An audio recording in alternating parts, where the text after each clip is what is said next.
Class welcome to our YouTube channel RPSC bio academy.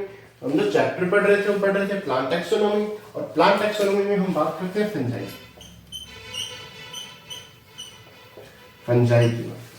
अगर मैं fungi की बात करूं तो ये basically study of fungi.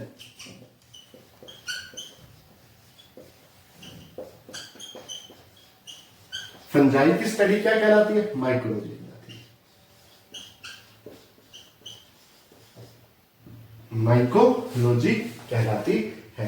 Fungi की अगर बात करें, अगर बेसिक कैरेक्टरिस्टिक्स की बात करें तो यूकैरियोट्स है।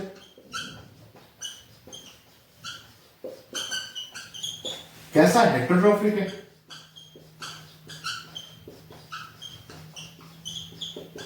कैसा है? Thallus organisation.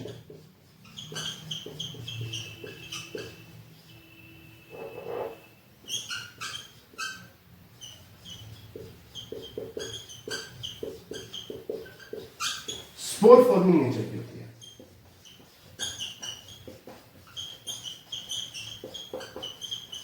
Spore forming nature की होती है। यूकैरियोट्स है, हेटेरोट्रॉफिक है, विषमकोशीय है। ठीक है, विषमकोशीय है, अब भोजन के लिए किसी और पे डिपेंडेंट रहती है। थैलस ऑर्गेनाइजेशन है, स्पोर फॉर्मिंग है। सबसे पहले बात करते हैं थैलस ऑर्गेनाइजेशन की।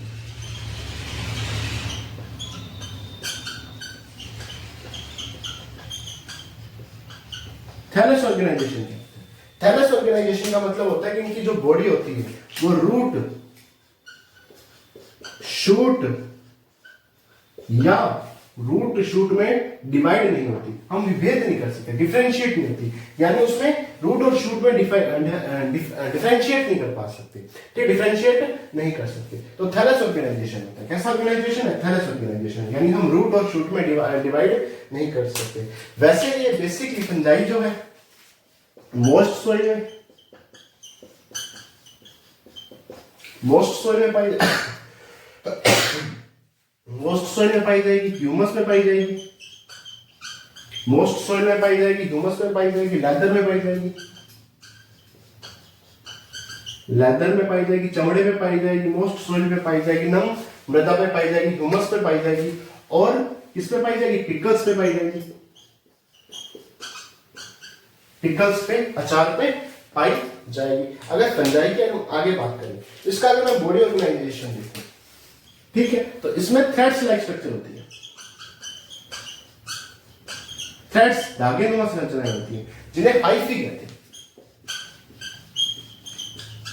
जिन्हें क्या कहते हैं? हाइफी कहते हैं। ये जो हाइफी होती है ये आपस में मिलकर एक जाल बनाती है, आपस में मिलकर एक नेटवर्क फॉर्म करती है, एक जाल जैसी संरचना बनाती है, जिसे माइसीलियम कहते हैं।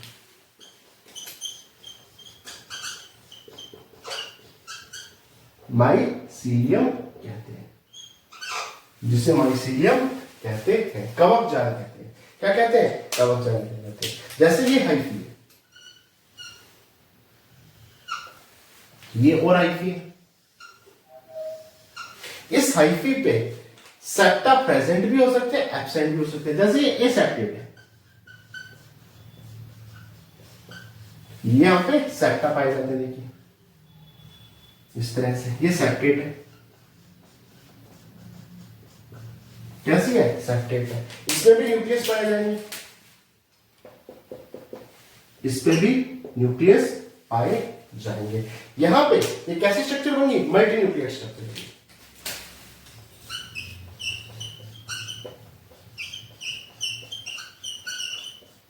सिनोसाइट स्ट्रक्चर है, सिनोसाइट स्ट्रक्चर है। तो कई जगह पे ये मल्टी न्यूक्लियर और सिनोसाइट स्ट्रक्चर बनाती है, कई जगह पे ये एक न्यूक्लियस ही पाया जाता है। कई बार यहाँ पे एक न्यूक्लियस ही पाया जाता है। ठीक है, अगर मैं मल्टी न्यूक्लियर या सिनोसाइट की बात करूं तो ये लोअर फंजाई में पाई जाती है, लोअर फंजाई, और ये हायर फंजाई में, हायर फंजाई में पाई जाती है। अब आगे चलते हैं।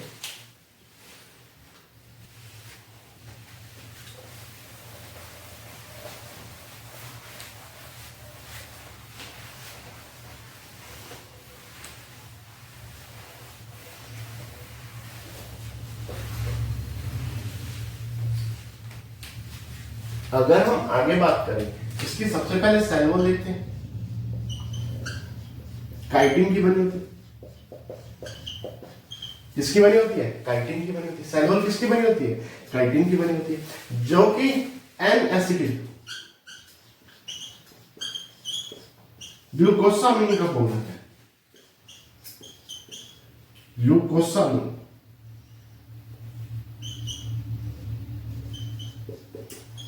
एन एसिटिल ग्लूकोसामिन का बहुलक है, एन एसिटिल ग्लूकोसामिन का पॉलीमर है। लेकिन कई बार सेल वॉल सेलुलोज की भी बनी होती है, जैसे फाइटोप्टेरा में।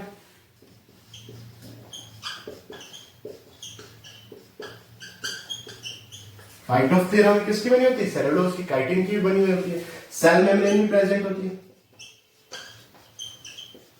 सेल मेम्ब्रेन भी प्रेजेंट होती है, लिपिड प्लस प्रोटीन की बनी होती है। इसके बाद अगर हम आगे बात करें, इसमें membrane bound cell organelles present होते हैं।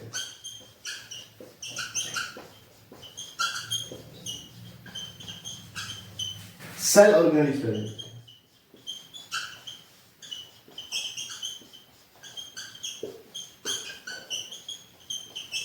जैसे ईआर, क्योंकि यूकैरियोट्स है तो इसमें मेम्ब्रेन बाउंड सेल ऑर्गेनेल्स क्या होंगे? प्रेजेंट होंगे। एंडोप्लाज्मिक रेटिकुलम प्रेजेंट होती है, माइटोकॉन्ड्रिया पाया जाता है, क्लोरोप्लास्ट नहीं पाया जाता, माइटोकॉन्ड्रिया पाया जाता है, और क्या लाइसोसोम पाया जाता है, लाइसोसोम पाया जाता है, और राइबोसोम पाया जाता है। इसमें गोल्जी बॉडी नहीं पाई जाती,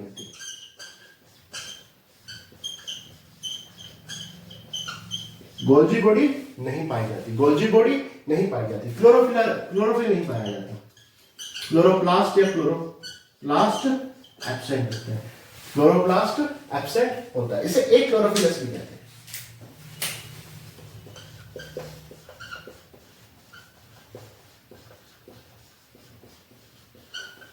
एक क्लोरोफिलस भी कहते हैं। ठीक है, अगर न्यूट्रिशन की बात की जाए,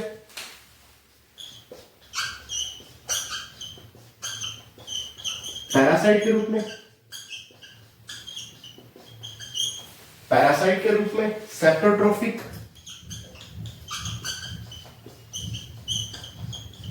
और सिम्बायोटिक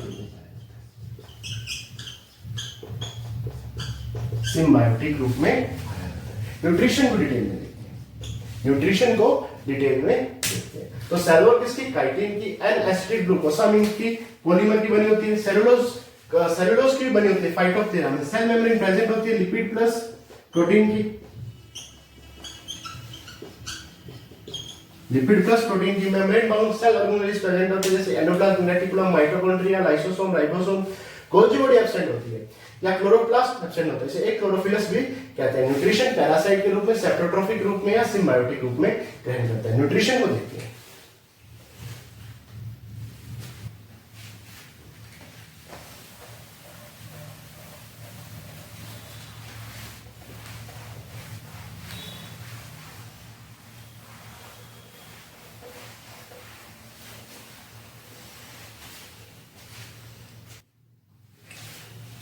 हम बात कर रहे थे न्यूट्रिशन की।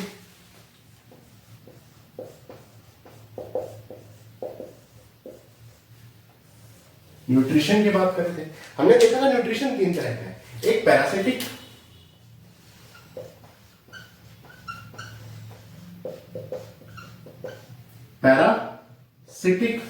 दूसरा सेप्रोफाइटिक,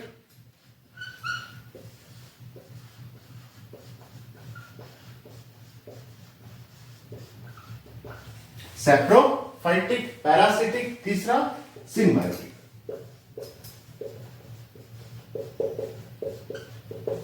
सिम्बायोटिक। सबसे पहले पैरासिटिक की बात करते हैं। जब मैं पैरासिटिक की बात करूंगा तो इसमें एक आएगा ओब्लिगेट पैरासिटिक।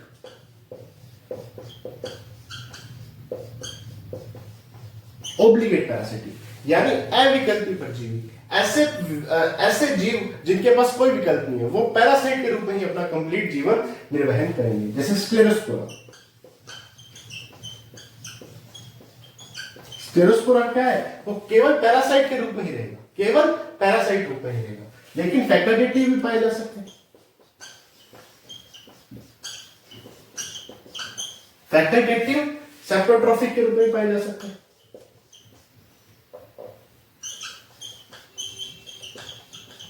है कैसा? है तो पैरासाइट है, लेकिन जब इनको होस्ट नहीं मिला, तो ये मृतोपजीवी बन गया। ठीक है, होस्ट के एब्सेंट में कैसे बन गया? मृतोपजीवी बन गया। लेकिन ये पैरासाइट के रूप में ही रहेगा। अगर इसे होस्ट नहीं मिलता तो उसकी डेथ हो जाएगी, लेकिन अगर इसे होस्ट नहीं मिलता तो ये सेप्रोट्रॉफिक हो जाएगा। जैसे फाइटोप्थेरा,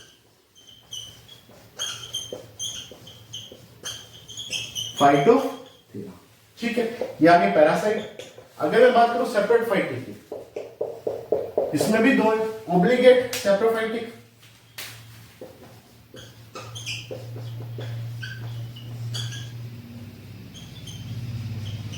ओब्लिगेट सेप्रोफाइटिक,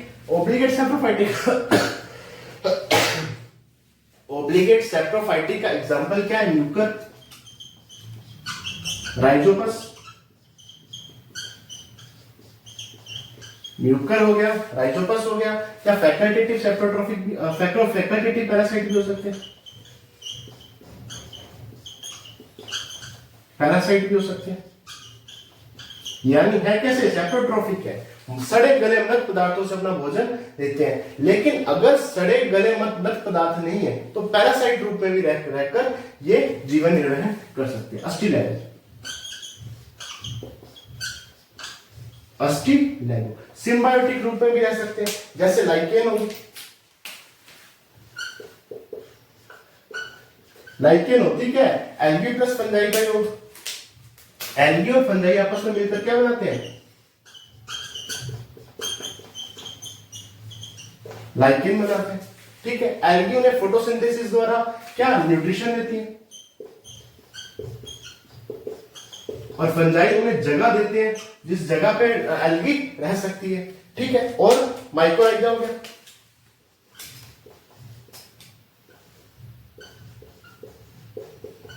माइक्रोराइजा हो गया, जिसमें क्या होता है कि जो जिम्नोस्पर्म की रूट्स हैं या बड़े प्लांट्स की रूट्स हैं,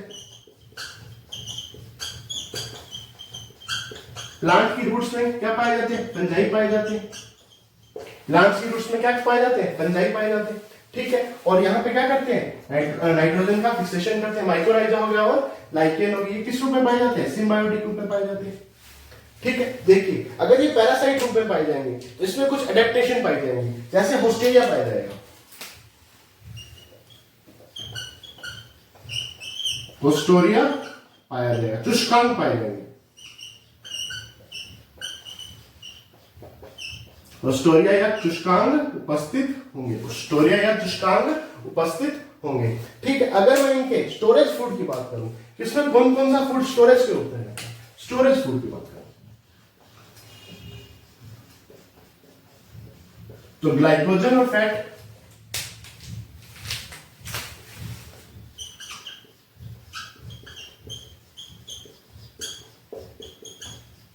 glycogen plus fat storage food के रूप में रहता है। अब आगे चलते हैं।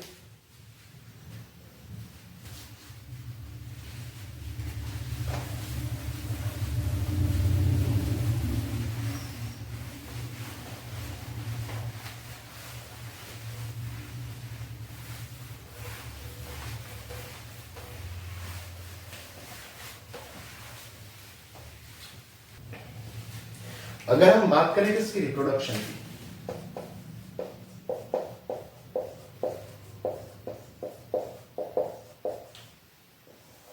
रिप्रोडक्शन में सबसे पहले vegetative reproduction,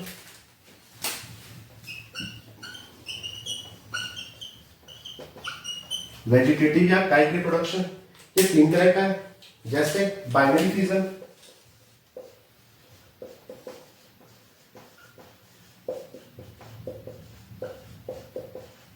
binary fission, fragmentation,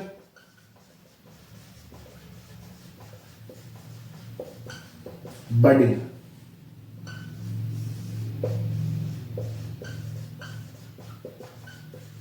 budding binary fission की बात की जाए तो म्यूकर या राइजोपस में पाया जाता है।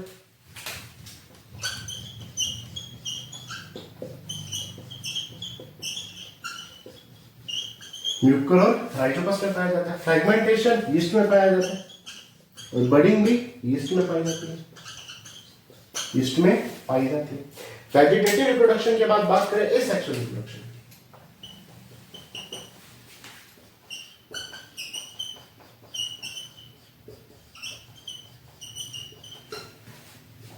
एसेक्सुअल रिप्रोडक्शन की बात करें जिसमें स्पोर का फॉर्मेशन होता है।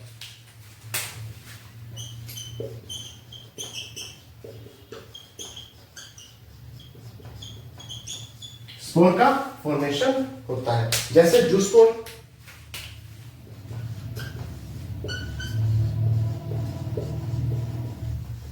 जूस्पोर बेसिकली जूस्पोर बेसिकली वहां बनते हैं जहां पे वाटर में फंजाई पाई जाती है या मोस्ट सोइल में पाई जाती है। मोस्ट नम मृदा में, मोस्ट सोइल में फंजाई पाई जाती है। ठीक है, जैसे सैप्रोलैंगिन। सैप्रोलैंगिन फंजाई में क्या होता है कि यह फंजाई है और इस फंजाई के अंदर क्या बनेंगे, जूस्पोर बनेंगे। एक बनेगा किडनी शेप,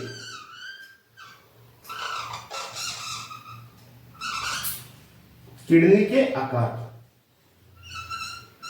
इस तरह से किडनी के आकार का, और एक बनेगा नाशपाती के आकार, नाशपाती के आकार,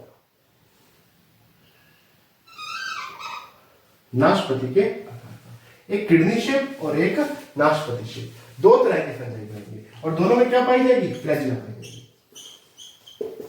अगर फ्लैजिला पाई जाएगी कैसे होंगे, मोटाइल होंगे।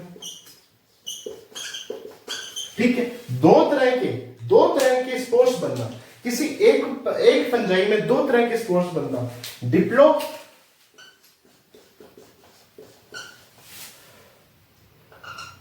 प्लैनेटिज्म कहलाता है। डिप्लो प्लैनेटिज्म कहलाता है। एक फंजाई में दो तरह के स्पोर बनना क्या कहलाता है, डिप्लो प्लैनेटिज्म कहलाता है। ये आ गया जूस्पोर। आगे चलते,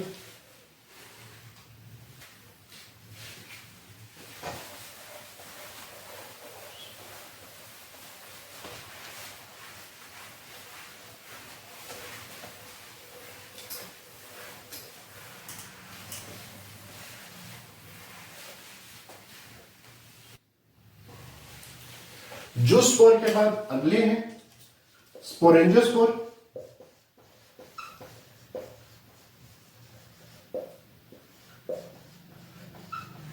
स्पोरेंजियोस्पोर, सी है कोनिडिया, डी है Odia,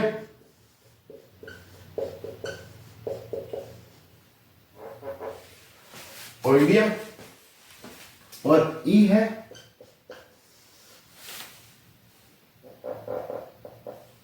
chlamydospore.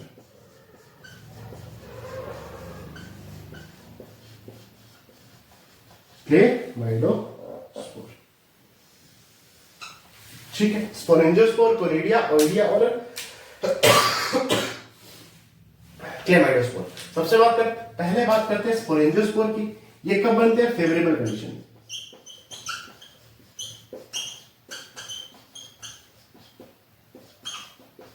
Thin walled,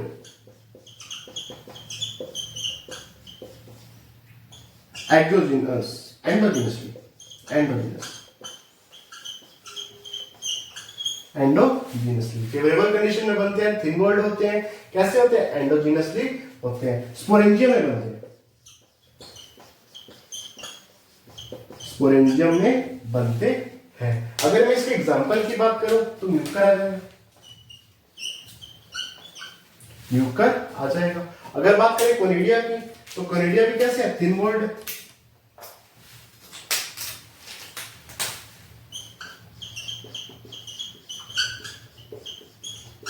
exogenous है,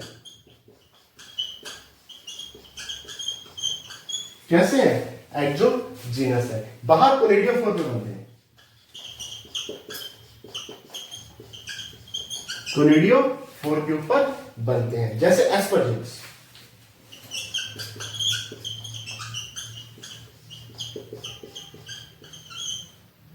एस्परजिलस। ओइडिया की बात करें, ओइडिया बेसिकली कहां बनते हैं, जहां शुगर ज्यादा होती है। शुगर कंटेंट ज्यादा होता है, वहां पे ओइडिया बनते हैं। ठीक है, या हम इसे कह सकते हैं कैसे, थिन वॉल्ड, थिन वॉल्ड। अब बात करते हैं किसकी, क्लेमाइडोस्पोर की। ये एडवर्स कंडीशन में बनते हैं, प्रतिकूल परिस्थिति में, एडवर्स कंडीशन में, प्रतिकूल परिस्थिति में बनते हैं। इसके चारों तरफ मोटी भित्ति जमा हो जाती है, थिक वॉल्ड होती है। जैसे ही एडवर्स कंडीशन आती है, ठीक है, इसके चारों तरफ एक मोटी भित्ति जमा हो जाती है, थिक वॉल्ड जमा थिक वॉल्ड जमा हो जाती है और ये रेस्टिंग फेज में चले जाते हैं, रेस्टिंग फेज में चले जाते हैं। किस फेज में चले जाते हैं, रेस्टिंग फेज में चले जाते हैं, राइजोपसोल, राइजोपसोल। इसके बाद बात करते हैं सेक्सुअल रिप्रोडक्शन की।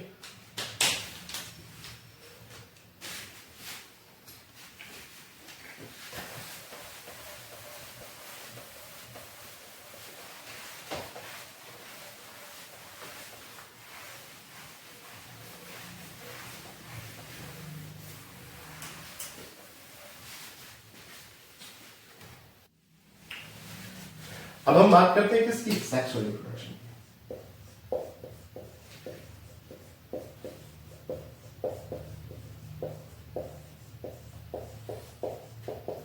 सेक्सुअल रिप्रोडक्शन 3 फेजेस में होता है, सेक्सुअल रिप्रोडक्शन 3 फेजेस में होता है। जिसमें पहला फेज है कौन सा, पहला फेज है प्लाज्मोगेमी,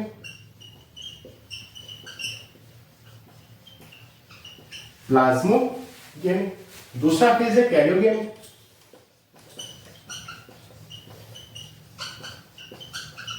और तीसरी फेज है मियोसिस।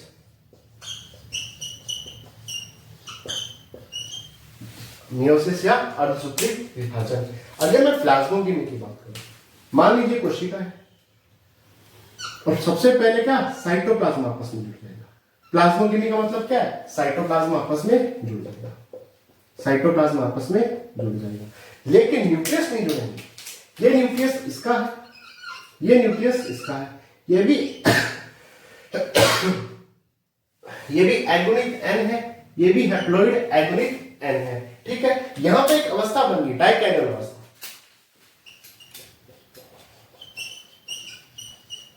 डाइकैरियोन अवस्था, क्योंकि इसमें 2 न्यूक्लियस है, दोनों ही कैसे हैप्लॉइड है, क्योंकि न्यूक्लियस फ्यूज नहीं हुए, केवल साइटोप्लाज्म फ्यूज हुआ। कैरियोगेमी में क्या होगा, न्यूक्लियस फ्यूज होगा। क्या फ्यूज होगा, न्यूक्लियस फ्यूज हो जाएगा। ये दोनों न्यूक्लियस आपस में जुड़ जाएंगे, फ्यूज हो जाएंगे और 2n अवस्था बन जाएगी। कौन सी बन जाएगी, 2n अवस्था बन जाएगी। मियोसिस में अर्धसूत्री विभाजन होगा और बहुत सी कोशिकाएं बनेंगी, और सब कैसी बनेंगी, हैप्लॉइड, क्योंकि मियोसिस में गुणसूत्रों की संख्या आधी हो जाती है। यहां पे भी n, यहां पे भी n, यहां पे भी n और यहां पे भी n। इस तरह से 3 अवस्थाओं में सेक्सुअल रिप्रोडक्शन होगा। बेसिकली हम जब फंजाई पढ़ेंगे तो हम सबसे पहले फाइकोमाइसीट्स के बारे में पढ़ेंगे, फाइकोमाइसीट्स के बारे में पढ़ेंगे, फाइकोमाइसीट्स के बारे में पढ़ेंगे। उसके बाद एस्कोमाइसीट्स के बारे में पढ़ेंगे,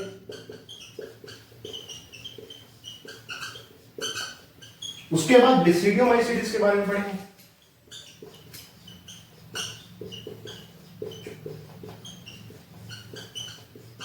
और उसके बाद ड्यूटेरोमाइसीट्स के बारे में पढ़ेंगे।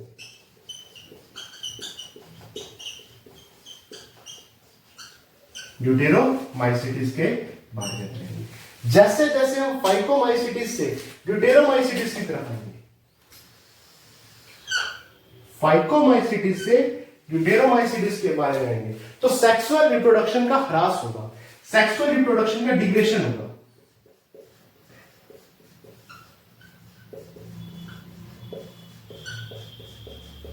डिग्रेडेशन होगा।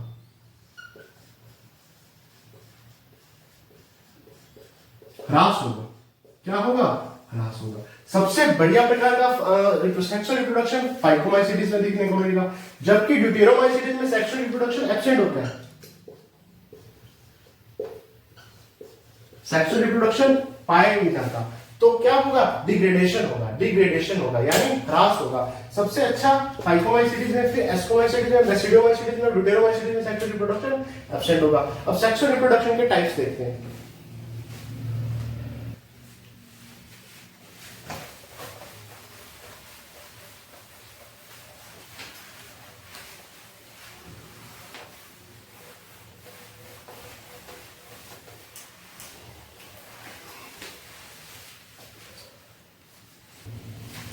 अगर हम सेक्सुअल रिप्रोडक्शन के प्रकार की बात करें तो पहला प्रकार है क्या?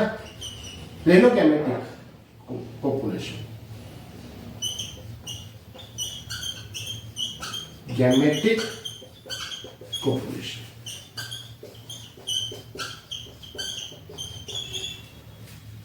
प्लेनोगैमेटिक कोपुलेशन, इसमें क्या होता है? जो वेजिटेटिव हाइफी है,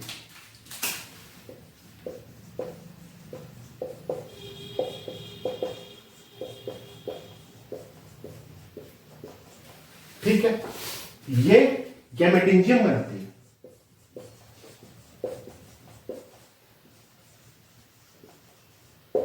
गैमेटेंजियम बनाती है, जिसमें एक मेल गैमेट बनेगा या क्या बनेगा? फीमेल गैमेट, और ये आपस में फ्यूज होकर जाइगोट बनाएंगे।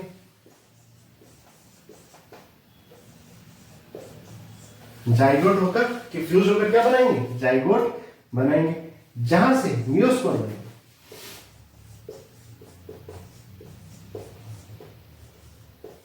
मियोस्पोर बनेगा। हम जानते हैं कि इसमें क्या होगा? सबसे पहले क्या होगा? प्लाज्मोगेमी, फिर क्या होगी? कैरियोगेमी। कैरियोगेमी के बाद मियोसिस होगा, मियोसिस से क्या बनेंगे? मियोस्पोर बनेंगे। मियोसिस से क्या बनेंगे? मियोस्पोर बनेंगे। और ये मियोस्पोर क्या बनेंगे? ये मियोस्पोर क्या बनाएंगे? नया माइसीलियम।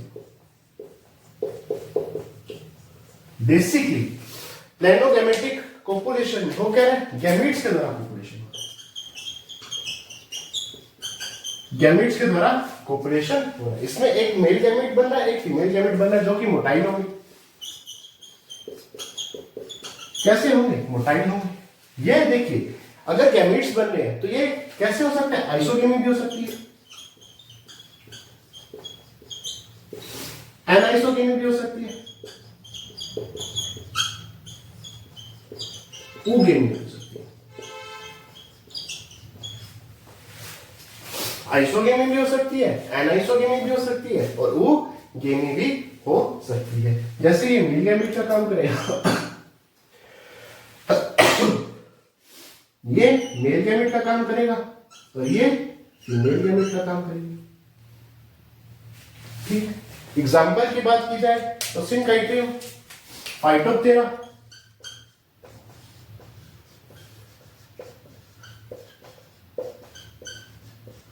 सिनकाइट्रियम, फाइटोप्टेरा,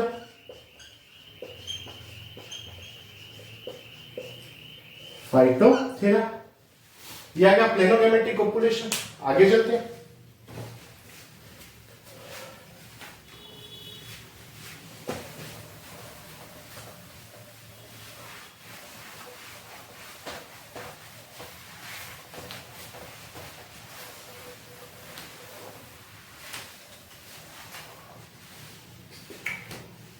दूसरा गैमेटेंजियल कॉन्टैक्ट।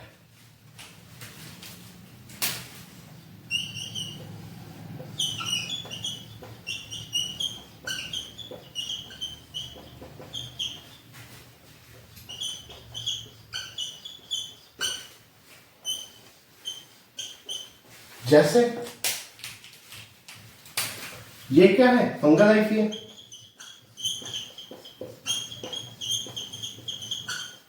ये भी फंगल हाइफी है,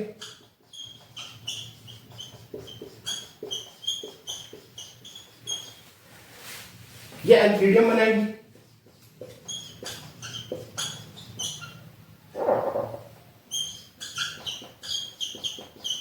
ये उगोनियम बनाएगी। ठीक है, इससे क्या बनेगा? मेल गैमेट, ये फीमेल गैमेट, फ्यूज होंगे, जाइगोट, जूस्पोर, हाँ म्यूस्पोर, म्यूसिस से म्यूस्पोर, और यहां से माइसीलियम। लेकिन यहां पे जब मेल और फीमेल मिलेंगे तो यहां पे फर्टिलाइजेशन क्यों बनेगी?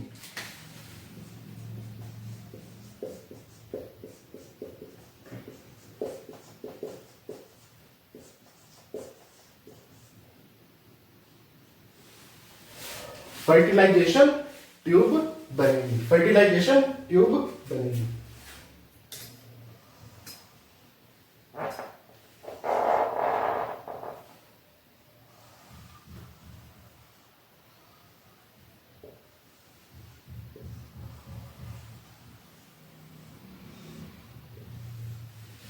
ठीक है, तो यहां पे क्या बनेगी? फर्टिलाइजेशन ट्यूब बनेगी इस तरह से, फर्टिलाइजेशन ट्यूब बनेगी।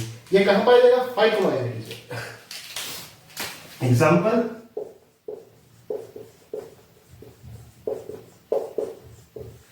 फाइकोमाइसीट्स में पाया जाएगा। ठीक है, ये आगे गैमेटेंजियल कॉन्टैक्ट, आगे चल।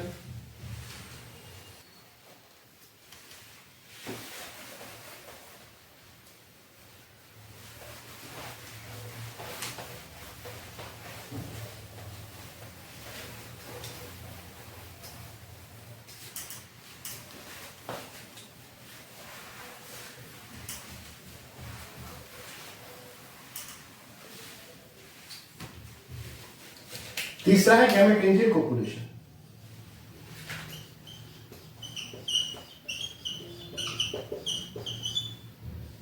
गैमेटेंजियल कोपुलेशन, इसमें जो फंगल हाइफी होगी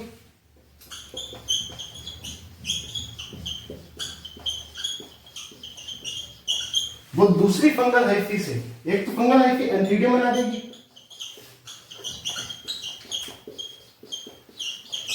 और दूसरी फंगल हाइफी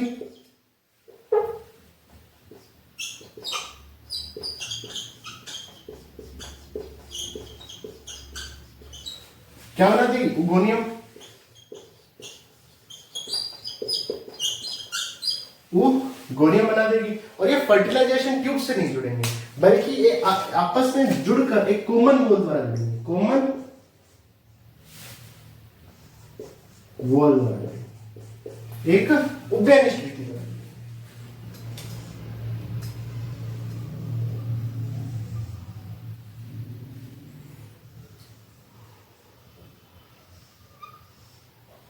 इस तरह से, और ये बाद में भित्ति घुल जाएगी, डिसॉल्व हो जाएगी और आपस में इनका कोपुलेशन हो जाएगा। ये एक मेल का काम करेगी, एक फीमेल का काम करेगी। इसकी बात की जाए, ये भी किसका में आएगी? फाइकोमाइसीट्स में। ये फाइकोमाइसीट्स का क्या है? एग्जांपल है। फाइकोमाइसीट्स में भी जाइगोमाइसीट्स में।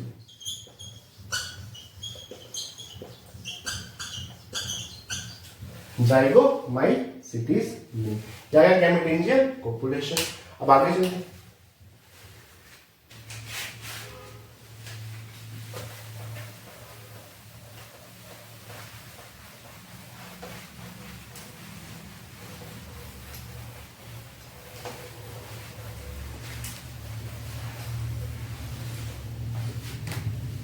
अब चौथा है स्पर्मेटाइजेशन।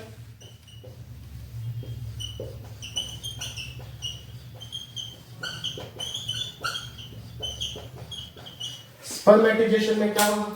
बेसिकली इसमें क्या होगा कि जो स्पोर बनेंगे यूनिसेलुलर, नॉन मोटाइल, यूनिसेलुलर होंगे, नॉन मोटाइल होंगे और एयर, ठीक है, या वाटर या इंसेक्ट के द्वारा ट्रांसफर होंगे, इंसेक्ट के द्वारा ट्रांसफर होंगे। बैसिडोमाइसीट्स।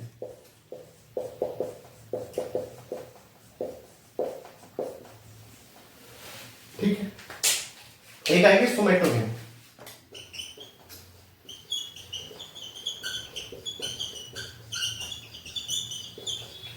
सोमेटोगेमी, इसमें क्या होगा? बेसिकली सोमैटिक सेल फ्यूज होंगे।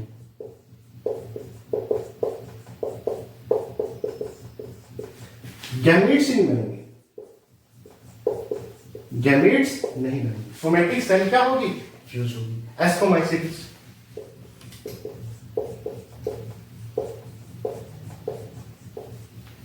एस्कोमाइसिटिस। ये हो गया सेक्सुअल रिप्रोडक्शन। ठीक है, आज के लिए इतना ही। Thank you.